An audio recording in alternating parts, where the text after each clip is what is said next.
ॐ स्थापकाय च धर्मस्य सर्वधर्मस्वरूपिणे अवतारवरिष्ठाय रामकृष्णाय ते नमः।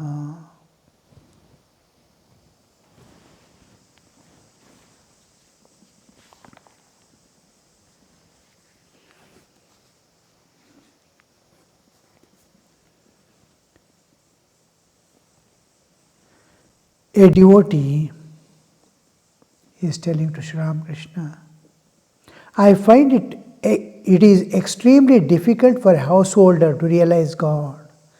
I find it is extremely difficult for a householder to realize God.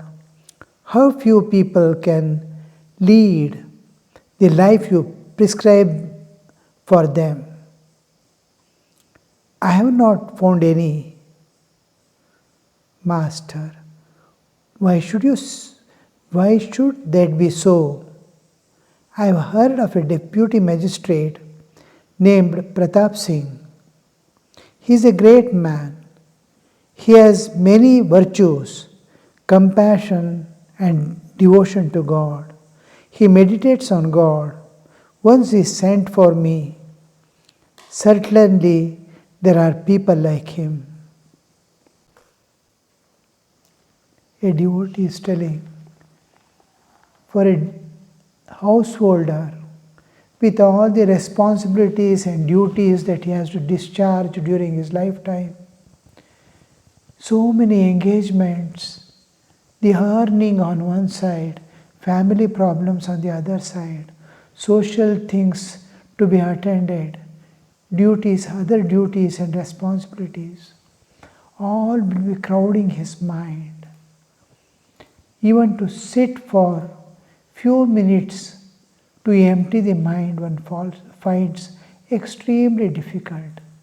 Is it possible for a householder?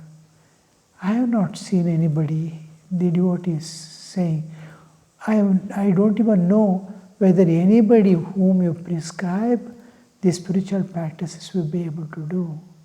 The similar things happen in Bhagavad Gita. Krishna says, what yoga you are teaching, I think it is impossible for me to follow, because mind is such a thing which we will not be able to control. It is like a ship or a boat which is in storm in a ocean. When a storm is possessing a ship or a boat in the midst of the huge sea, is there any chance? Like that is the mind. Mind is driven all the time, tossed here and there. That mind, what yoga you are teaching, I don't think I'll be able to. Krishna says, yes, my child, what you say is true, but through vairagya and through abhyasa vairagya, you can attain control over that mind. Any situation, anything, we should not yield to the situations of life. Slowly we must become masters of situation. This is the first training the parents must give to the children during the young age. Be master of yourself, not the slave of the situations, not slave of your mind. So this self-conquest is the first thing. In that self-conquest, we see sanyama, self-control. In self-control, when we are trying to exercise self-control, where do we begin? A perfectly disciplined life. Morning, getting up, all the routine going on smoothly, all things attending to all the duties of life with great love and dedication. Holy Mother says, two important things, satyata and samagrata. Do you give yourself, is there truth in your taking any decision? Are you giving yourself totally to it? You say, suppose I am going to sit for meditation. Is it true that you are going to sit for meditation? If you make a sankalpa, I am going for puja, now I have to do my puja. 100% yourself, samagrata, the whole being are you giving to that puja? Is there a truthfulness in your telling I am sitting for puja? These two factors always, abhyasa, vairagya. When you attend to a thing, all other things must be absent from your mind. Nothing must be disturbing you. Everything must be calm. Your whole being must be there. That we are not practiced from childhood. We are sitting for studies, mind is on the play, mind is on the food, mind is on the people who are moving about. While we are sitting for study, but mind is somewhere. No, I am sitting for study, I have no other business. When I hear some students going on strike and all that, I wonder that is not their duty at all. Why should student interfere now? Just it is time, whole life must be dedicated for earning knowledge. You have been sent there for earning knowledge, not for making strikes or demands. That is a time when you acquire self-control. There is a time for everything. Where we are missing is, we are losing our identity. In the world we are seeing now, presently, what we are seeing is identity crisis. A student has forgotten he is a student. Teachers have forgotten they are teachers. The sadhaka, if he forgets that he is a sadhaka, then he will be tossed. When he says, I want to realize God, is it true? Are you ready to give yourself entirely to that? Yes, then there is a way. Do all your duties as a worship unto God. Because these things cannot be escaped from. Duties of life you cannot escape. The whole essence of Bhagavad Gita is, do your karma without expectation of your fruit, any fruit. It is your duty. Duty doesn't have any cause or an effect to give. It is where you have to simply move. Why? For your evolution. You are placed there just to move forward. It's a vehicle. It has to travel. It has no questions to ask. Where are you taking me? Why are you taking me? It's designed by nature. Duties and responsibilities are designed. By the station of life, you are there, and by the virtue of the fact that you are human. Now I am here and I have some duties and responsibilities. I am here, I have got some things to accomplish in my life. So if I give up these things, because of the virtue of my being here and my being so and so, I get these responsibilities and responsibility of achieving some goal. I have a goal to reach and I have duties to discharge. So these two things, if we keep, I have to realize God in this life. Householder's life will not come in the way. It is passing through the city, but it needs tremendous patience, tremendous forbearance, and so much of self-control. When somebody says, it's my birthday, I think, how many years passed? 30, 40. What have you gained? What have you lost in this life.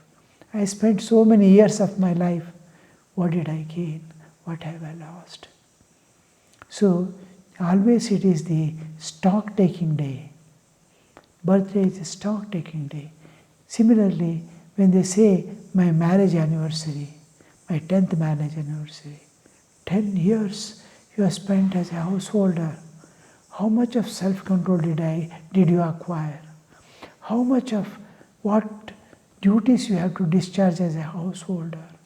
To take the responsibility of the family, give education to people, live an exemplary life that others are able to live.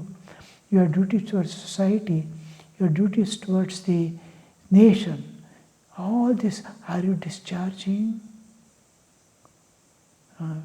Just by being a householder, he has to take the responsibility of the whole society. There we make mistake. We forget we are a householder. If he knows he is a householder, they think householder is only a one who goes on facing problems. No. He has created, it's a life of constant sacrifice. If that sacrifice is given up, and instead of sacrifice, if a person is moving towards the enjoyments of life alone, earning and enjoyment, then all the problems come. He must know, I have got married. I have to take the whole responsibility of my wife. I have put up a house. I have to take the responsibility of, I am earning from the society. I am getting so many things from the society. How will I return this debt? I have never plowed my food. I have never weaved my clothes. What all I am using, it is the society building for me and giving. In return, what have you given? So this, it demands, as much I get, I must be at least to that extent, I must be able to give. So in a householder's life, it's a constant sacrifice. So modern trend is possess, enjoy. This trend has to be given up. Oh, my life is a sacrifice for God. My life is a sacrifice for family. My life is a sacrifice for the society. My life is sacrifice for the nation. My life is sacrifice for the nature. I have to protect the nature. So in spending, again and again we have to see whether is it necessary, can I live without it? Because thousands of people are suffering without food. What food can I have today? Is it necessary for me to have this at all? So all enjoyment, just to keep the body healthy, you need some nourishing food. To keep the mind at peace and to get the knowledge of things, you may have to taste a few nice dishes once in a way.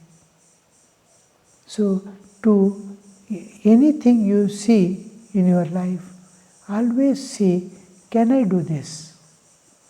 Now you see a fine dish, can I do this?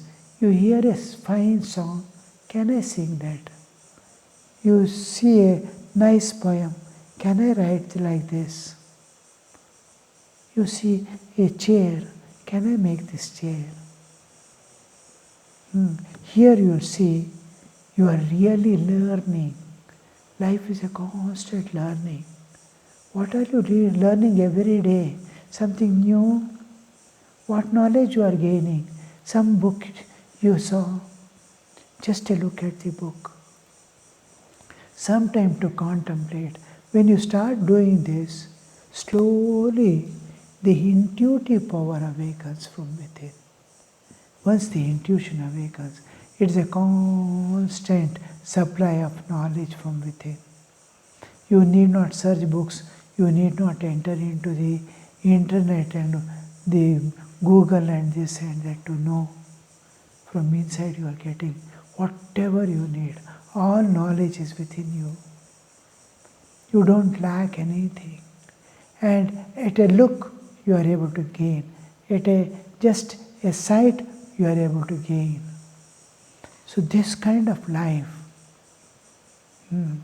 one is the self-control, one is total dedication wherever you go, in whatever you take, and converting life itself into a worship unto God. Whatever you do, you are taking bath, it must be a constant offering for God.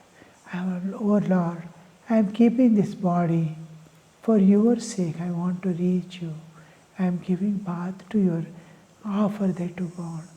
Offer the body itself to God, protecting it, saving. Everything becomes a worship because it belongs to God. It is your body, I am taking care of it. So the I, how we are going to transcend and destroy the vasanas. The spiritual urge is there in everyone. Of the various urges, you see, human urges are there. Urges and physical urge. Physical urge, sleeping. I have to sleep. Sleep comes. All this. I need rest. I need food. These things are all basic needs, physical needs. Biological urge to beget children. Biological urge. Then social urge. I want to be somebody in the society. I don't want to be let out. I should not be left out. I should not fall behind. I must be somebody. See, people must be able to recognize me. So this social urge to be somebody, to some. Then in the moral urge is there. I don't want to do bad things. When we check ourselves, many times we get the guilt. I am not living a good life. I am doing a lot of mistakes in my life. I am erring. This is the moral consciousness which is creating the guilt whenever you make mistake. So moral urge is there within us. Then moral urge, emotional urge. I want to love someone. I want to be loved by someone. The desire for love, emotional being. Love slowly expands ultimately to the divine love. So this love, emotional urge, because by nature, very nature and existence, man is a gregarious tendency. Man has gregarious tendency to live in groups, to live in some company. If he is left out, if he is separated from all companies, he feels very much dejected. He is not able to live. He finds it very difficult even to live if everybody deserts or if he is taken away from all things.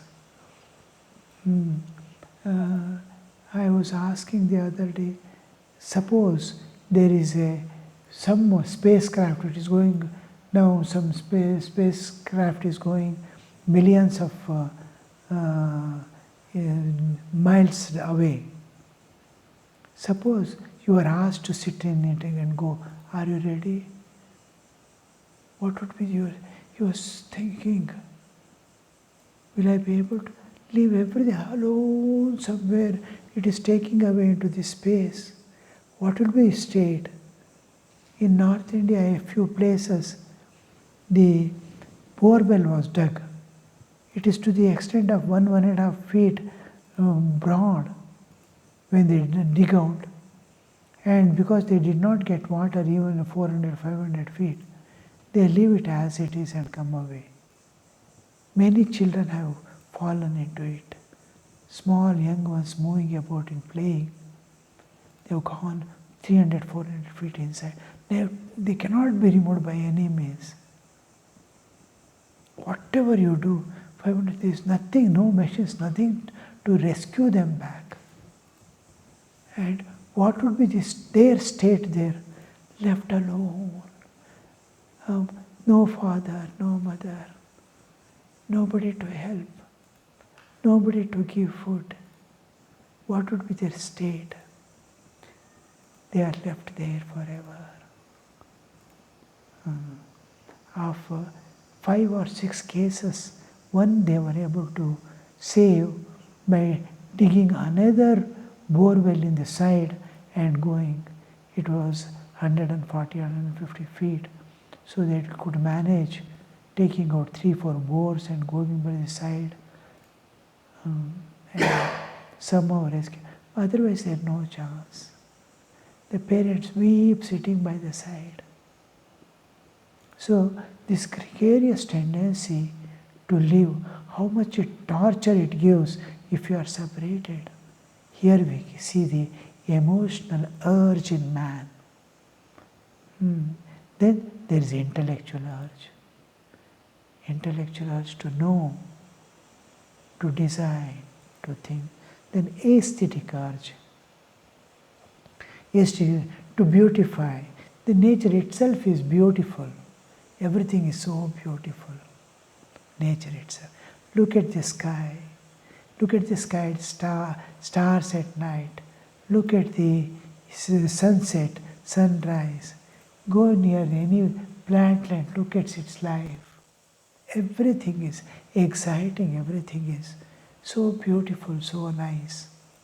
We must have eyes to see and time to spare. Everything is nice. So that he wants to beautify more. House he builds, many articles he brings and keeps around. And now and then he changes their position. He tries to bring the nature inside also. Vast windows to see outside. That nature is within. Plants and small things inside the house. All this aesthetic sense, aesthetic knowledge, urge, aesthetic urge. Then finally comes the spiritual urge. To transcend the nature and go beyond. It is there in every soul. It wants freedom. It wants peace. It wants bliss, ananda.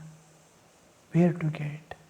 So the spiritual urge, all these urges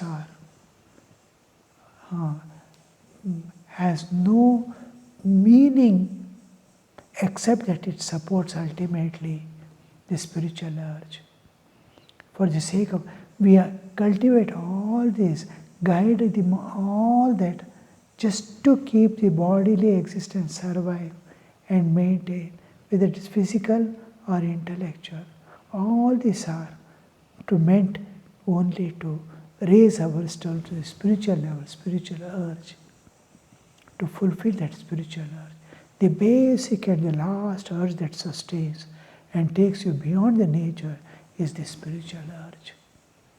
And this is the concept of mukti, dharma, artha, kama, moksha. All are there. They are there to fulfill this one, mukti, release from the nature and entering the eternal life in the transcendental. So this is the whole essence of the sadhana. So to this urge that comes in the youthful days has to be maintained. The external things cover them. With all other urges, this urge also comes up. At the age of 18, when a person is entering into youth, all urges come. The independent existence is coming into being. At that time, spiritual urge also comes. The spiritual urge, the external glory, external attractions are so powerful. Everything is enticing. So that is captured by that, and the spiritual urge is left out. It becomes the external world becomes as if a screen covering the spiritual urge. To that adds our past lives, tendencies, vasanas, and nature's demand, nature's drive for a worldly life adds to that, and it remains unfulfilled. All the other things occupy time and life goes off. By the evening of life, he sees everything is gone. His hands are empty. What happened? All whom I loved went away. All things I possessed are lying. I cannot use it even. I am not able to stand. Old age is possessing. What now you see that spiritual urge which was there within, it is always there, and a small support somewhere is sufficient for that soul to hold, and somewhere some trust. A person who is not at all necessary, is not attended to by anybody or cared by anybody. So he takes the name of God, or he says, you come, I will teach you something. A trust in that. He actually doesn't know anything, but the trust in that person makes him that inner spiritual urge to manifest.